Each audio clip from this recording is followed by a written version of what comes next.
పరాత్పరి సముద్రాలనే తాగివేస్తుంది, కొండలను పిండిగా చేస్తుంది, మేరువులను తినివేస్తుంది. అలాంటి పరాత్పరికి ఏమి పెడతావు? దేనితో పూజిస్తావు? సద్భావనతో గమ్యం చేరబడతావు. కాబట్టి ఇదంతా మనకు ఎవరు చెప్తున్నారు? ఆ లలిత అమ్మవారిని అనేక సార్లు ప్రత్యక్షం చేసుకొని ఆ పరమ భక్తుడు తపస్సు చేసిన మా గురువుగారు చెప్తున్నారు.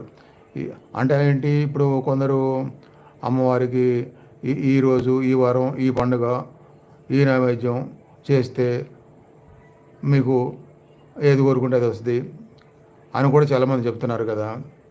అలా కాకుండా భావము, సంకల్పము, సరెండర్ అవ్వటము, ఏకతాభావము, మనసులో భక్తి, విశ్వాసము, వీటికి ఎక్కువ ప్రాధాన్యత ఉన్నదని చెప్తారు.